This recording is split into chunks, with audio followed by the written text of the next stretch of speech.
Three, two, one, go. Hello, hello, hello. This is Corey Thompson from Above Board and Dice Tower Dish. And this is the Podfather of Gaming, Stephen Bonacore. You are listening to Board Games Insider, episode 318. And we're recording this on May 10th, 2024, at an ungodly hour on the West Coast.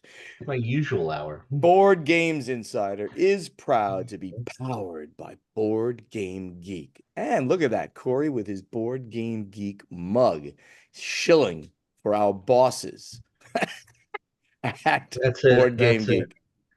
Want to keep the Corey, overlords happy. Corey, while we're not together today, I'm in this Right. hotel room with this unmade bed behind me, and you're in your home office, it looks like. We Yeah. are on the same time zone. We are both in Pacific time. I'm in Vancouver, British Columbia, Canada, and you're at home in San Fran, or this is San Fran, right? Sacramento area. Well, all right, close enough. Nobody knows that Close area.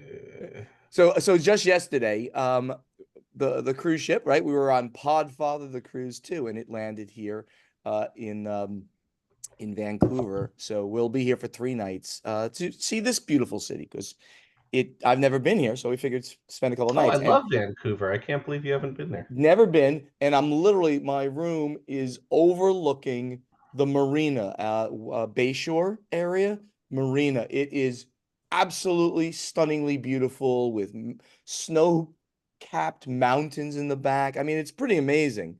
Beautiful weather yesterday was like 74 degrees. Fantastic. So I'm gonna have a nice few days here. We'll talk more about the whole Podfather cruise in a minute. But Corey, in the meantime, what's going on with you? So I got back from Los Angeles above board stuff mere days ago. And there's a lot of exciting stuff going on with Above Board. We've started posting our videos from Rochester in the Strong Museum of Play. So you can go ahead and see those where Leaf was basically in competition with small children trying desperately to beat them at games and not doing well. Of course not.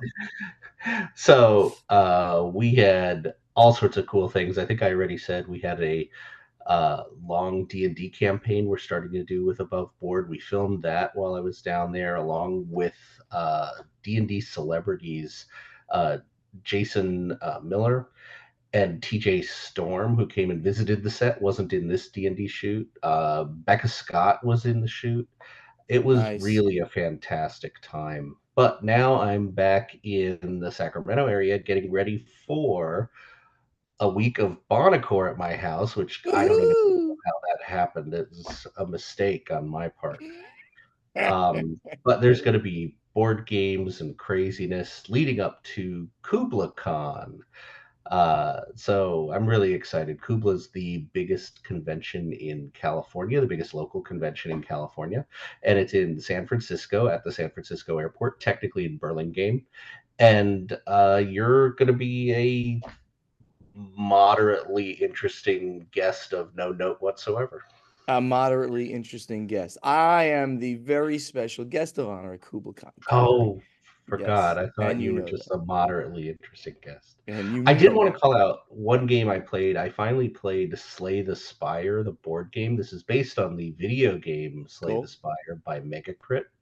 It's essentially a deck builder roguelike um, card driven game. It was so freaking fun.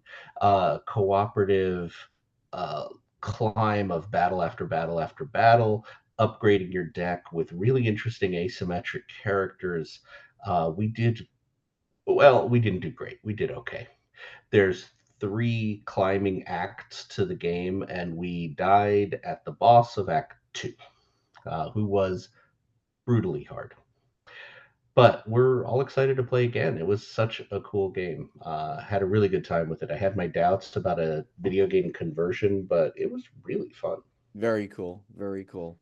Let's maybe we'll play it when I'm out there in a week or No, so. No. no, Okay. we're playing nothing but canasta. Canasta is a nice game, sort of. Oh, you're old. It's my mom's game. That's what she plays with the girls. She goes out and plays canasta with all the ladies. Anyway, over here at the Podfather Gaming, as I mentioned, just got off Podfather the Cruise 2, which began in Hawaii. We actually went to Maui for a few days, but even beforehand, and then on the cruise, Oahu, the Big Island. We cruised around Kauai. It was beautiful. It's just amazing. If you ever get a chance to go to Hawaii, I can't recommend it more. But the cruise itself, we had 49 people, 25 cabins, loads of fun and gaming. I got 2 games of War of the Ring in, including a 4-player game, which was great. Played it in 4 hours. Do you play any other games? I do a lot of other games, and we did play a lot of other games there. Um, Played Let's Go to Japan, or Let's Take a Oh, Trip I to love Japan. it. Yeah. What Let's a Go to Japan what a by different Josh. game. Uh, yeah. Uh, Oh, Yeah, such a good. really liked it. I was surprised. It was at first it was like this is weird. I don't get it, but yeah, you're planning out a week or 5 days or something like that in Japan, by going to different places, and you got to get your trains to different places or walk. A lot of fun. I enjoyed it very much. Um, the cruise, as I've mentioned in the past, the net proceeds go to charity. So we raised almost $6,000 for charity, and I threw in a couple of thousand more dollars. So I'm going to give $8,000 to the University of Arizona Astrobiology Center for Development, educating Fantastic. the next generation of engineers and scientists. Very, very excited to be able to do that. And then we're going to be at Corey's house. Like I said, I'm going to go home for a week or a little less than that, actually. And I fly out to Corey's house for birthday parties, not for us, but for friends and gaming and some great wine, right? Before Kubla Khan. So that's the important part. The wine room's going to be locked. The wine, not letting me at the good stuff, I'm sure. No, In no. the meantime, let's get over to the event deck. So literally, I woke up this morning at 6 a.m. here on Pacific time, and there was huge breaking news in my inbox, because I get information from Embracer Group whenever they put out a press release or special information. And that huge news was Embracer Group's Middle Earth Enterprises confirms that Peter Jackson, Fran Walsh, and Philippa Boynes will return to produce feature films set in the cinematic universe of The Lord of the Rings. Um, I'm blown away by this news this morning. It had a little bit of extra great news in there. It was the first one is The Lord of the Rings, The Hunt for Gollum, directed and starring Andy Serkis, who we know played Gollum, CGI over it, of course, during Hmm. the Lord of the Rings movies, plus all of his other stuff that he did. He's an amazing actor. Um, and then the other one is The Lord of the Rings, The War of the Rohirrim. So we'll find out all about Rohan, and I'm not exactly sure where they're going to set that movie, or exactly what portion of it, where in the Lord of the Rings timeline they're going to do it. But that's amazing that we're going to see 2 new feature films of Lord of the Rings. It's Not super exciting. not game related, but geek related to the max. So, some of us did our homework. The Lord of the Rings: A War of the Rohirrim is due on December 13th. It is an animated Middle Earth movie. Takes place 200 years before the events of The Hobbit. That is awesome. So, And it's animated. Actually, no, you're right. I didn't know because I got this morning. As soon as I woke uh, up, this is all I found I out. I did my homework Well, good here. for you. Good for you, my friend. You're obviously the better news guy, but I I'm am. I but I'm am. more I am the handsome. news guy.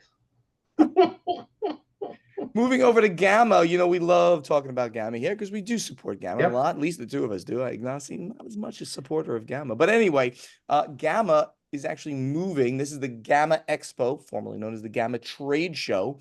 They're actually moving their dates in 2025 to avoid conflict with the New York Toy Fair. So they've determined that they want people to be able to go to both. And of course, they want to capitalize on how well they did this year. It was record setting, the Gamma Expo, which is now in Lexington, Louisville. Kentucky, Louisville, Kentucky. I Louisville. get those. I get Louisville. So they're going to Louisville. be, they're now moving it 2 weeks earlier from March 3 to 6 to February 23 to 27. um, Right. with Toy And Fair running March 1 to 4, 2025. additionally, they had such a good year at GAMA that they've extended their contract for an additional year in Louisville. Normally, it's a 3-year stint every time they do a GAMA contract. So Reno was a 3-year stint, although it was extended by a year because of COVID. Before that, Vegas, I think, had 2 3-year stints. So now they're extending the Louisville contract by 1 year Very, very cool. Yeah, I through mean, 2027. everything went well. You think you're going this year? Well, next year? I heard so much good stuff about Louisville. I really felt FOMO for not going, so I Yeah. think I probably will go next year. It's hard to get to Louisville from, well, just about anywhere where I am, Yeah. but I think I'm gonna make an effort to go. Yeah. We'll see. We'll see if I get to go. The next story is weird, and not a good one, right? So we have an IP Yeah. dispute. Why don't you take us away So with this one? I don't want to over speculate on this, but a lot of people when they were looking at the updates to their crowdfunding projects, Kickstarter had emailed people who backed Forsaken, and Forsaken is a new one that kickstarted pretty well from designers Travis Chance and Michael Mahasik, and it was actually published by Game Trays, the company that does the molded plastic bins and is really good at it. So Kickstarter gave an update that the project had been halted due to an IP dispute. And it turns out there was a cease and desist against the project that had to do with the copyright status of some of its art. So Kickstarter is promising that this is not going to impact delivery or any of that exciting stuff. They're going to settle it. They're going to deal with it. They're going to figure out exactly what's going on with the lawsuit, and everybody's going to get their game. But it's just interesting that this turned into an intellectual property dispute, and Kickstarter did insert itself to put the project on hold until everything's settled. So this had funded and it was already in progress. This Forsaken by It Game funded Trace. quite a while ago, Okay, so so it this is funded something. for 530,000 Okay, big one. Okay, and they simply Kickstarter came in and say we're putting they're removing the project from the from public, view on, but yeah. but they can still deliver this project. Game Trays is can still going to deliver the They're project. settling all the legalities. This funded back in 2022. I mean, the money's already been So transferred to Game Trays and all that, so it's interesting that they would have. So I guess who's saying that they own this IP? that's not clear. Okay. Just that there's an IP dispute. I don't think the other side's been revealed. Oh, that's But interesting. it That's really sounds weird. like, yeah, it sounds like it's come down to 10 pieces of art. So Ah, game trays themselves have said on May 7th. This morning, Game Trays Lab received a notice from Kickstarter that the Forsaken campaign page was hidden due to a cease and desist notification. We wanted to reach out and let you know we are aware of the claim and working with Kickstarter to resolve the dispute.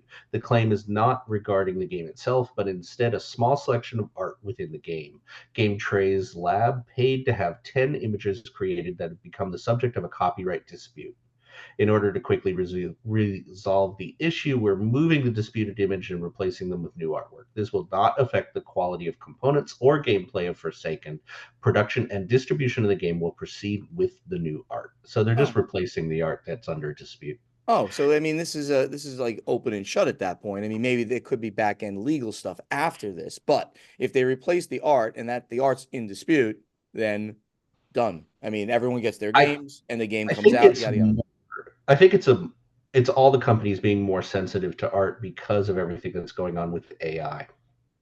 And Kickstarter is trying to look good in the face of some AI things that have happened in the past. Oh yeah, no doubt, no doubt. So the next thing is also AI art related, and it's We've got a WotC. couple of them in a row, yeah. Yeah, WotC, Wizards of the Coast, is bringing out they made a statement. They created an FAQ about generative AI art in their games. And Corey, you put this in there. Did you actually kind of summarize in your head what this is all about? It's really interesting. It is, in some sense, the standard we don't like AI art, we won't use AI art. But a lot of this actually focuses on transparency. So Wizards of the Coast has said they are not going to be fully transparent about what art they use. And their excuse is they just have way too much art. So if something comes to light that is AI and they don't approve of it, they're going to kill it. But things fall through the cracks. They're basically admitting they have so much art and so Right. many artists that things will fall through the cracks. And we've seen this already. There's been some ads and some cards through WotC that people have called out and said, this is obviously AI. And then WotC has come back and said, oh, it slipped through. We'll fix it.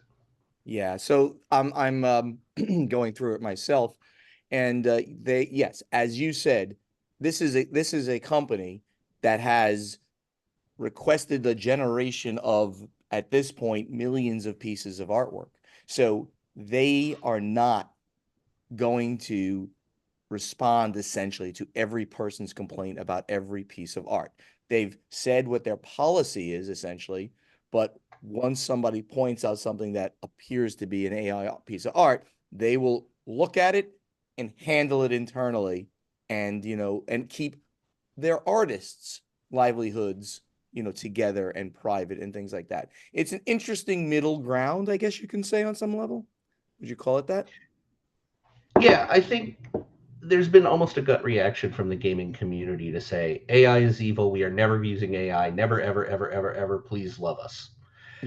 And WotC is taking the different approach that we don't want AI generative art, but what can we do about it? We're going to do our best, and we're Right, not going to tell you what we're doing behind the curtain. right, right, right. So continuing down this interesting road of controversy, the Kickstarter tells, excuse me, one of their campaigns, Wonders of the First. Their This one's team, really interesting, and we're pulling the story from Board Game Wire. yes, we should mention that. Uh, so Wonders of the First is described as a collectible card game project, and it raised more than 1.4 million. Uh, but it has this strange background. There's a lot of accusations about it. They're very forward that they use AI generative art and that the cards in this collectible card game link to NFTs. So people, there's rumors flying around. The game came out of nowhere. No one really knew that it was coming up. It funded really quickly for a game that nobody knew was coming. There's accusations that they self-funded and it's a hype engine to drive the NFT. But the bottom line is that Kickstarter canceled the campaign. Kickstarter has made statements regarding AI art and NFT and all this stuff, but this is one that actually took some action. So Kickstarter has closed the campaign supposedly over NFT use. Yeah, so it's interesting that when this thing hit and nobody knew it was happening, it was just came out of nowhere. 50 backers put up $8,000 each, and it went to the math there, $400,000 like in seconds, the whole thing. So it And looks that was their funding level. So right, they advertised that they met funding in 20 seconds. which and the entire thing is that's very sus, right? Think about it, right? Oh, how did that happen? So if somebody wants a lot of publicity, they could get 50 accounts to just do that. And all of a sudden, hey, we did it in 20 seconds. We're funded. And then all of a sudden, everybody wants to jump on this bandwagon. Um, and did how does the NFT portion of this get related in, so to speak? I mean, like, so it's maybe they were doing something, I don't want to say shady. I They mean, they were were getting it, but no, how they does were it very actually happen? clear. They were Mhm. very clear that the cards link to an ability to get an NFT. And an NFT is basically Okay. a unique digital file. If you get the digital file of the NFT, there's only a certain number of them digitally. They track how many people own them. Ah, It's a way to have an individual digital file. The problem tends to be in the marketing side. NFTs are usually marketed in a pyramid scheme kind of manner. So they were very clear when they put up this project that the cards link to an NFT system, and the NFT system is pretty much a way to make money. So Kickstarter is closing a campaign over NFT use because they say it breaches their policy. very, very interesting. Yeah. Thank you for defining NFT for the audience. Right? NFTs They're were not fungible. they're non-fungible tokens. So And yeah, in short, fungible means that you have two objects and they're the same. You don't care which is which. If I give you a dollar bill, it's fungible because I can give you a different dollar bill and you don't care. right, It doesn't matter which one. Non-fungible means this dollar that I give you is very special in some way, and if I exchange it with another one, you get upset. right. So a Picasso is fungible So or non-fungible. non-fungible. And these non-fungible tokens, these NFTs, are links essentially that only you can have to a piece of art. It's your thing, but it's digital, so it's kind of an odd thing. So we've talked about the NFT situation in a while back. But here's the next one. This is really, really good news. And I'm going to take this one, Corey, because this comes Yeah, go for it. out of my buddy Jeff Engelstein, right? My co-designer with my game. And he's written the book on game design and Literally. literally written many books, including the book on game design and mechanisms.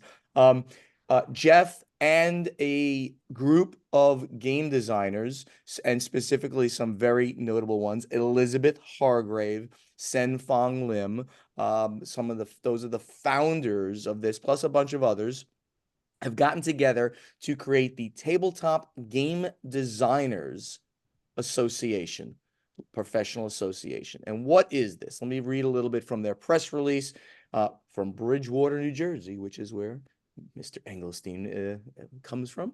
The Tabletop Game Designers Association, or the TTGDA, a trade organization focused on fostering respect for the labor and intellectual property of freelance game designers, announced that they have launched their website, which is, for everybody out there, everybody who's an aspiring game designer or a game designer or part of the industry should know this. It's the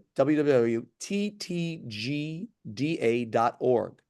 From designing and play testing games to negotiating and signing contracts, the TTGDA flows right off the tongue, aims to assist newcomers and established professionals alike by outlining best practices and providing resources. Founding board member Elizabeth Hargrave said, quote, freelance game designers in Germany have had a trade organization for over 30 years. It's high time for us to have a similar association in North America. So Corey, there's a lot more to the press release, but we can kind of stop there and talk about this. This is just a really great thing, right? Because now Yeah. what Jeff and Elizabeth and Sen Fong and Tom Lehman is in this too. What they're doing is they want to be able to have a place where game designers can come online and get resources directly. Like, oh, you know what? I don't know if this is a good idea, this thing in my contract that a certain publisher is giving me, and they'll get advice on it, or they'll get templates for contracts. It's a really great, it's a trade association, not a union, but a way for people to get To share information, resources. Yeah. sharing resources. Great. It's a And yeah. nonprofit organization, and they've just started it, and they're going to have some great things happening. I know of some So things. GAMA is our professional association that deals with all aspects of game industry.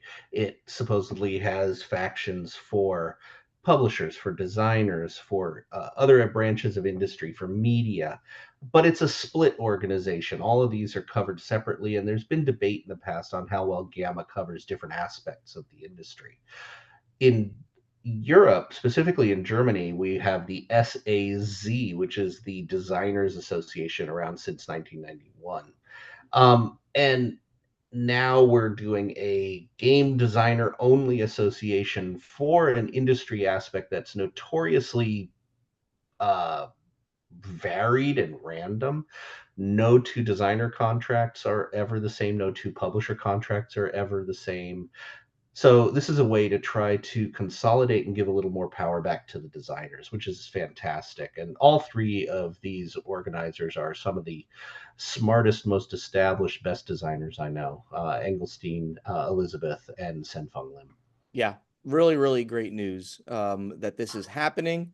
Congratulations to Jeff, Elizabeth, Sen Fong, Tom Lehman, all the people who had some input into this.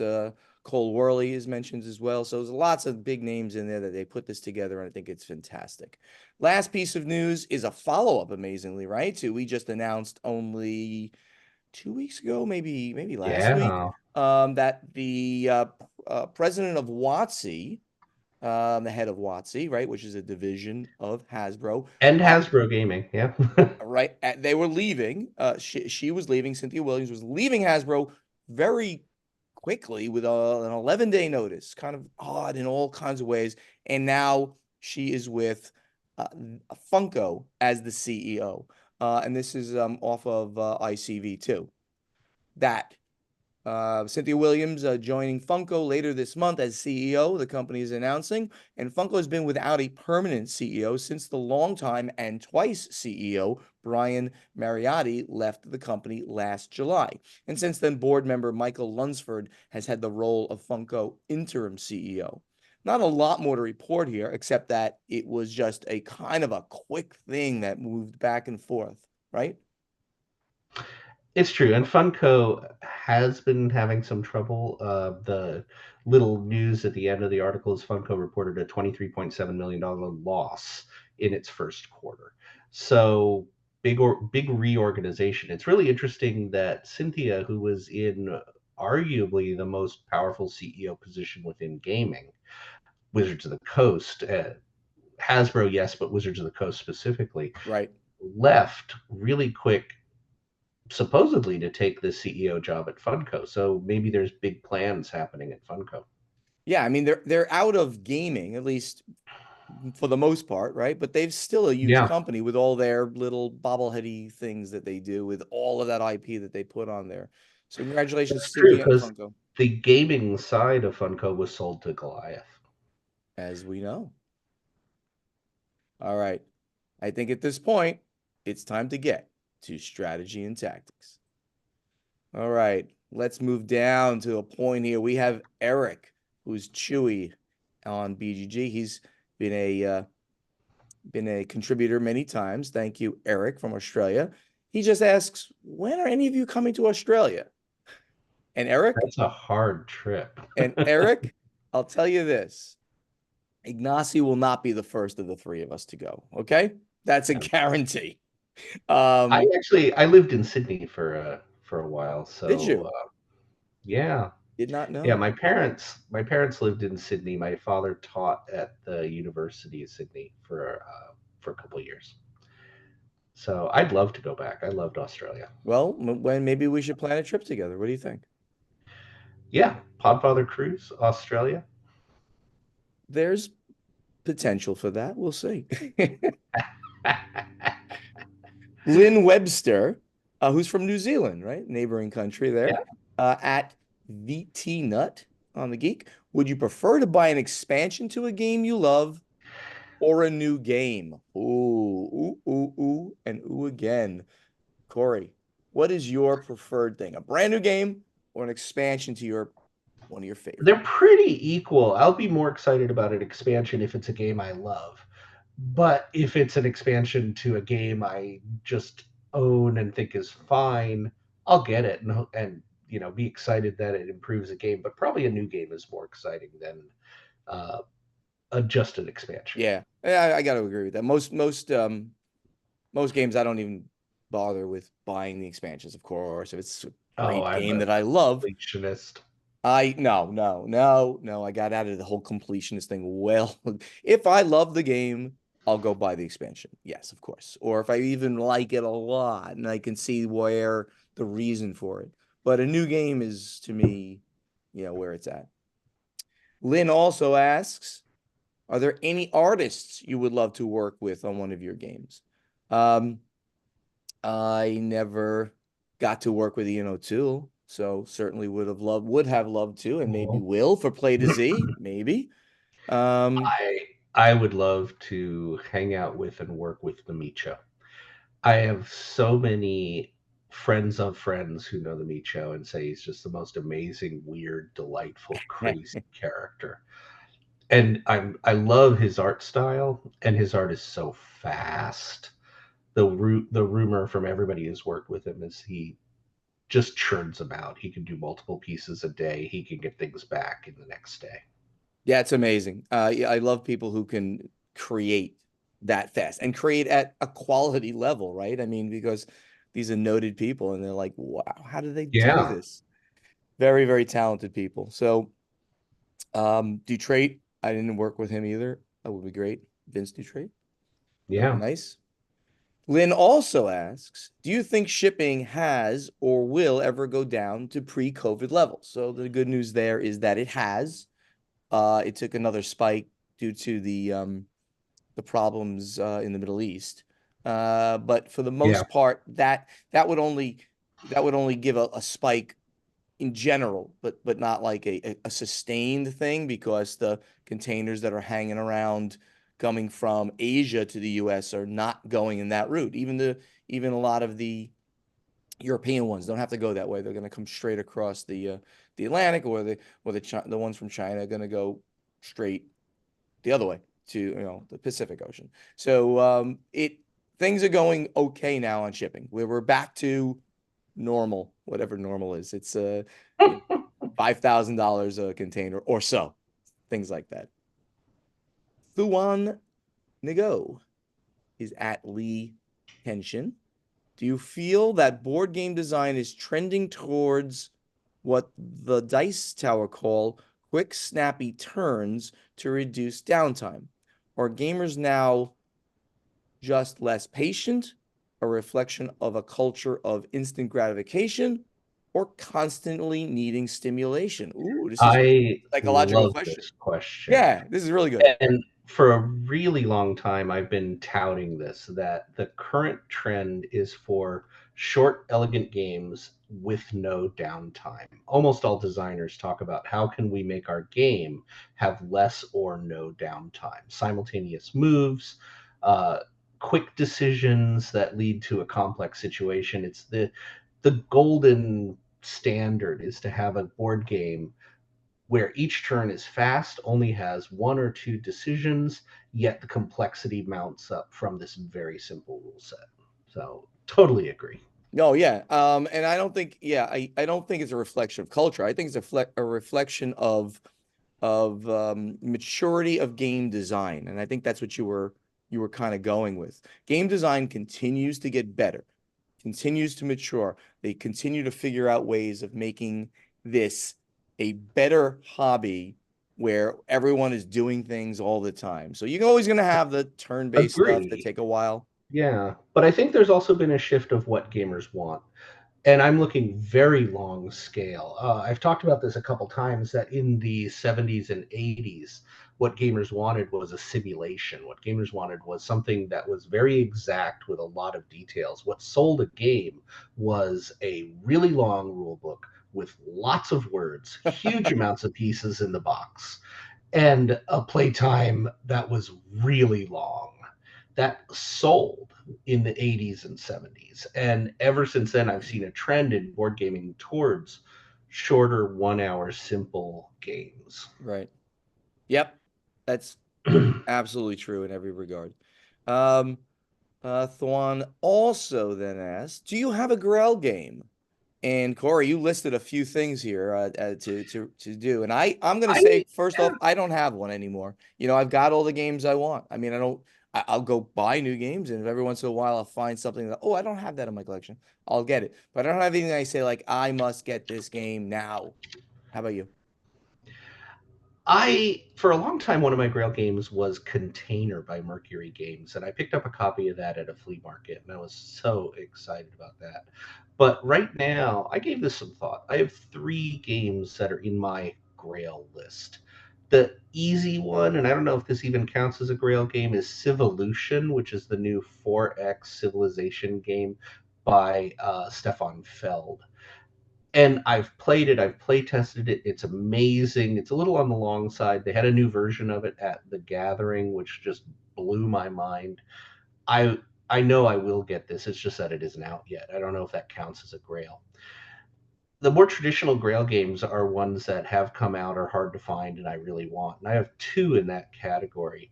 I have Kolezhka, which is basically a board game version of standing in line and waiting for normal uh, normal supplies, normal things to buy. And it's based in everyday life in Poland at the tail end of the communist era. This is a game that came out a while ago, 2011. It only really released in Poland, but I've just heard such amazing things about this standing in line, collecting resources, using your wits to get normal things like food. Um, so, Kalejka. The other one is Kariba, which is a simple card game. Um, it's just delightful with quirky art. This is from 2010, originally from Helvetique. Goliath picked it up. It's a Reiner Knizia design. I just I've played it once. It was really fun. I'd love to get a copy of this. You make a ring like a clock of animals, and each animal lays out its cards in a ring, and it just worked as a simple card game. So it's a clever little Reiner Knizia game that I'd love to have. Kariba. Very, very, very cool. And as I said, none here. I have the ones I want. War of the Ring. More worthing. Uh, Ichthus. I don't have a name for this. I'm not sure if I cut it off accidentally or it just this person doesn't have an actual name associated on Board Game Geek. Ichthus on BGG. What are your thoughts on different styles of competitive game scoring? For instance, A, obviously visible throughout, like on a scoring track. Giving examples like cribbage and bonanza. Bonanza? Bonanza? I Answer. don't remember that. Oh, yeah, because you have the cards in Bonanza, right? B, the Yeah. elements being all visible, but only being finally calculated at the end of the game, like Seven Wonders of Rigorous. C, a mix of visible and end game revelations, like Ticket to Ride, Hansa Teutonica with mission cards. D, nothing being known until the end game revelations of secret goals. And he says, I'm sure you know some of the ones, the name there. So, I think my thoughts on this is that whatever makes sense for a game. I don't think I have something where I say like, well, I'm not playing a game where nothing's known until the end, or I'm not playing a game that where everything is in the open, right? There's the two kind of sides of that. I think it's based on the game. And Yeah. he gives good examples of games that, Bonanza, hey, how many coins you got over there in your pile? Okay, you got seven. I better Yeah, score but you. you're not allowed to go through and see exactly how many cards are there. You get a sense of how big the pile is of coins, but I don't it's not like you have a scoring track and you know how many points. I will agree that games usually feel better if you don't know exactly how many points all the players have until the very end. that's So your the opinion. general Okay. standard with a Euro game is that you can see about a third of the points and about two-thirds of the points show up in end game scoring. I have never heard anybody say that that's a general Oh, that's standard. a general No. Euro thing. No, it's not. No, you just made that up. And if you didn't just make that up, you're wrong. It's not a general thing. It's just that maybe approximately correct. I now have to go back and look at all my Euro games when I get back home and see if this is the case. I don't There's a good proportion you never heard of cannot that. predict who's going to win. Nobody ever wants to play a game where they look at it and go, "There's no way I can win at this point." No, of You course know, not. I see my points, I see your points, all the points are visible. I can't win. Nobody likes that. Well, So there's always hidden points in these Euro games with a lot of things to do. And I personally think it's to hide the fact that, yeah, two turns before the end, there's just no way you're going to win. I I see. I don't mind if I play the game for, I'm making up a number, an hour and a half, and I realize that, well, I just can't win, but I'm going to play my best to get second or Sure. third or whatever the case. So yeah, two turns. Yeah, I'm not going to win this game. That's fine. I'm going to keep playing. So I don't mind that interaction with the scoring at all. But like again, I think that each one of these is kind of taken on its own. Bonanza is Yeah. great because everything's visible. Ticket to Ride is cool because you see half of it But it's there and not you all see half of visible it. in Bonanza. It is 100% visible. I can ask, how many points do you have in those cards You in front of can me? you're allowed to ask how many points you have I at think any point. so. I think so. Oh. It's public. I think it's public knowledge. Now, Well, I played. I'm gonna insert in here my favorite way to deal with scoring Okay. is I love games where you have a board that's ongoing, a state that's ongoing, a hand of cards that's ongoing, and at any point you want, you can say, "I'm ending it now. I think I have the most points I'm going to get," and then everybody scores. Well, that's I a love really that. that's interesting and very little used. But obviously, it has to be Yeah, like, well, I just scored the most points in first turn, so therefore I'm ending the game. That obviously can't be that way. But that's it. I don't even know that. Can you name a game that has that? I think it's a pretty good, interesting mechanic. I mean, Princes of Florence have the closest to that I can Okay. come right off the top of my head. Princes of Florence, you can Yeah. determine when you want to score different things. Well, And it might be very early in the game you have the best possible score for one of these scoring options. maybe when I just I'm love the player can decide when to score. And depending when you do it, it might be a really high one or a really low one. It's a little bit of a push your luck on the scoring aspect itself. I love that. maybe you and I should design this game that we're talking about here when I see you in San Francisco, Napa next week. All right, never mind. I need a real game designer. Yeah, you need somebody better than me. All right, let's get over to play testing. So last week, Corey, you asked a very interesting question. We got some answers to it. What did you ask people? So I put out there, do you cull your library, your gaming library, and pass games on to other owners? If so, how do you do it? Do you do it with online selling, flea markets, conventions, math trades, or do you just give them away for free? So we had our usual very interesting bunch of answers here. Our buddy Kurt Van Hoyveld, he's Vitruvian Gamer. He says the used game market in Belgium is so flooded that it's super hard to get games sold at a decent price. So he basically he says I really need to get rid of a bunch of games for the sake of space, but it's just super difficult. Buying games is for me still a big investment, and giving them away is honestly something I can't really justify towards my own finances in a way. But I think I will have to sell very low and very soon. It was really an interesting group. I tried to summarize it and just couldn't. Everybody has such an individual viewpoint on it. In I will say that the vast majority of people do cull their collection, and a lot of people have that idea of this is how many games I have, one in, one out, which I think is fantastic. I just have never been able to do it Yeah. myself. And as far as getting rid of games, there's a lot of note of Facebook as a marketplace, which I found really interesting. It's not one of the ones I would have picked as coming up so often. Yeah. So, specifically, I've got Jacob Stein here, who says, I personally cull and cull often. I use the following methods and have ranked them by most used to least. So, Facebook Marketplace, gifting, which is letting games go that I'm done with to people I know will enjoy it if I teach them, and BGG Marketplace. So, he says, I've sold gifted over 200 games.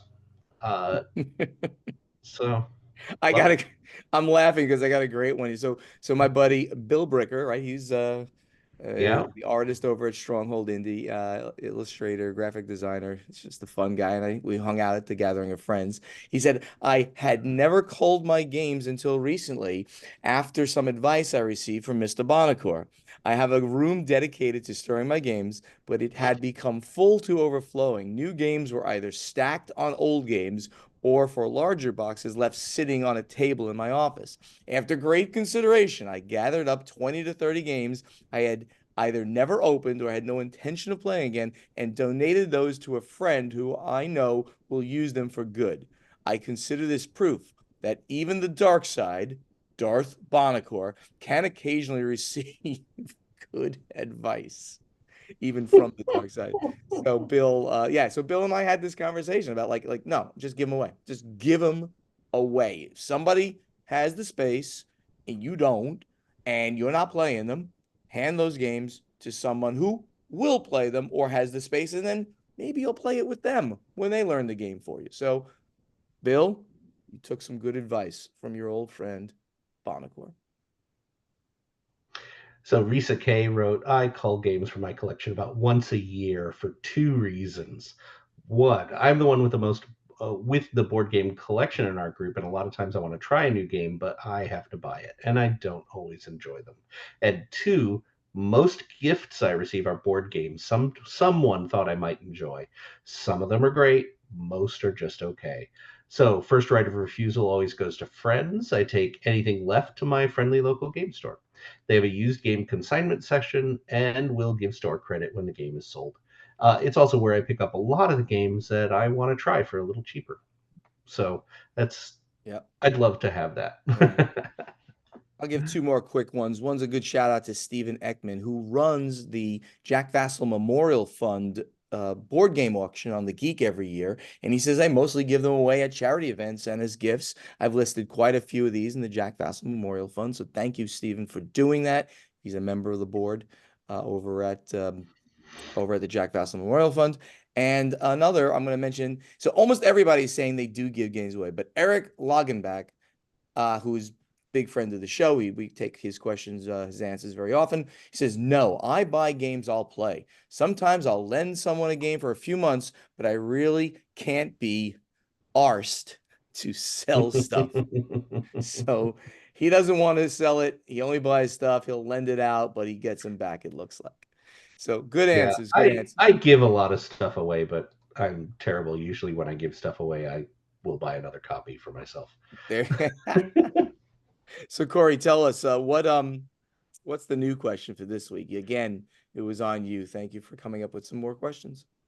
Oh, I don't remember. I don't know who wrote this stuff. You wrote this stuff. Go for it. So I, for a very long time, have been fascinated with the economics of a board game store. So my question is, board game stores have the problem of people staying and playing all day with limited or no purchases. The classic is, I'm going to go to the board game store for 8 hours and I will buy a Coke. This is not a good economic model.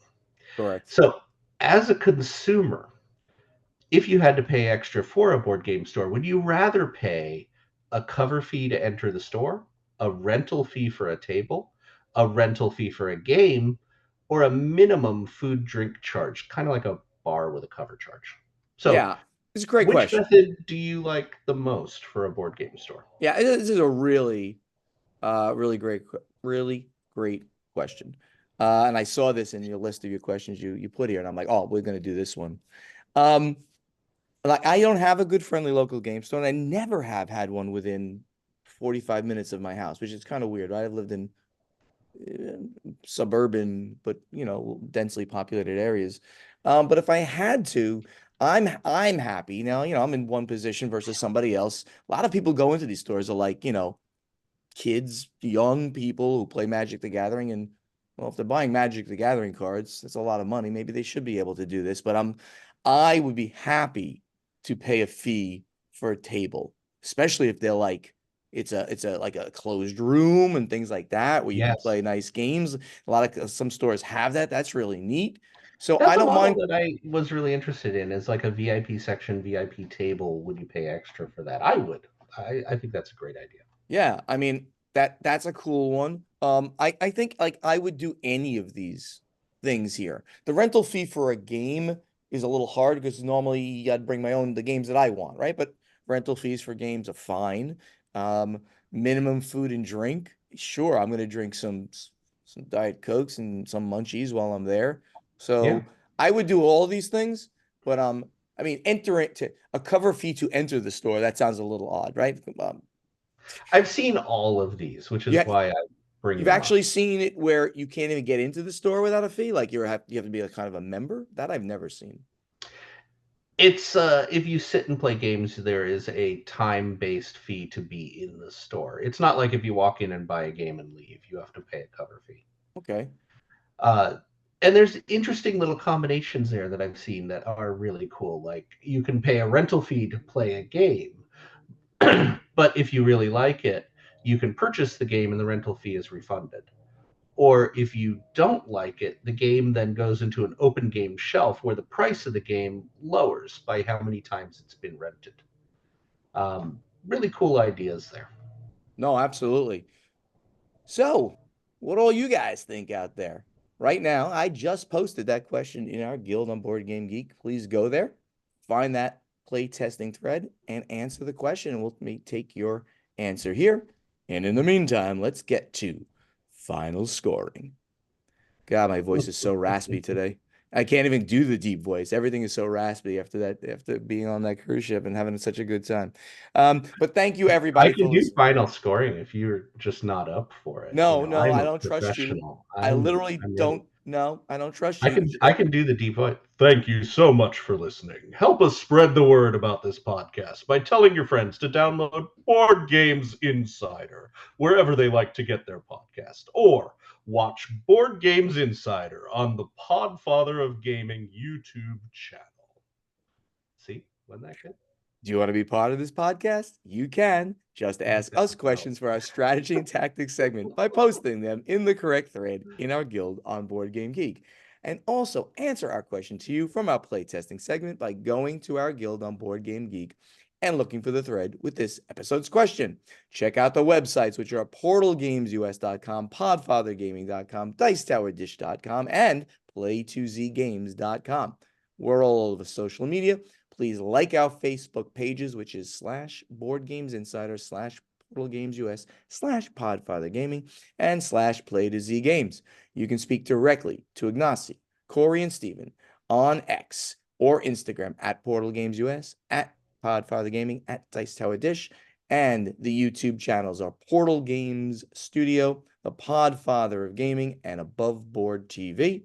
TikTok, Ignacy at Portal Games US.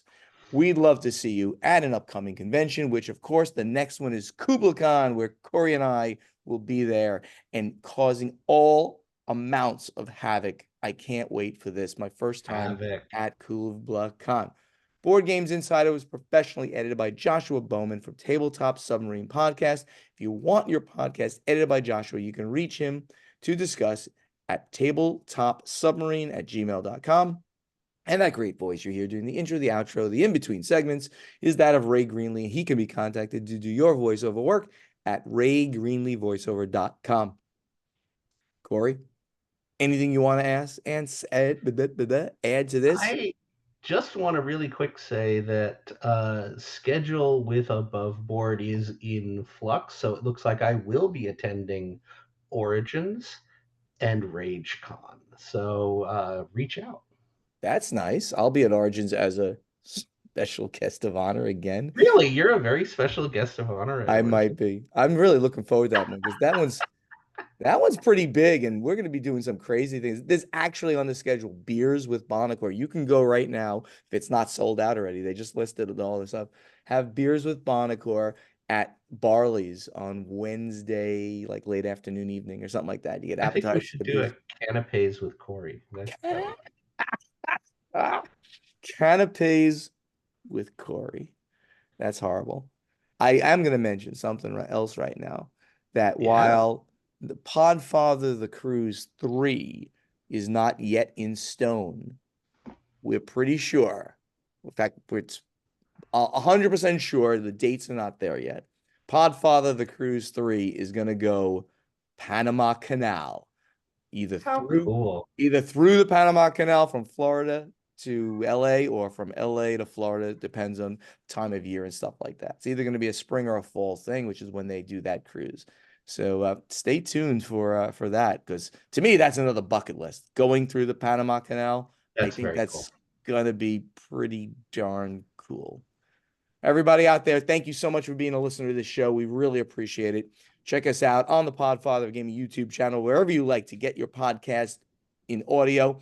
And of course, go to Board Game Geek and see Corey's gorgeous face there every Thursday when we get posted and say nasty things about him. That's great. Thank you. Thank you. Bye, everybody. See you later, everyone.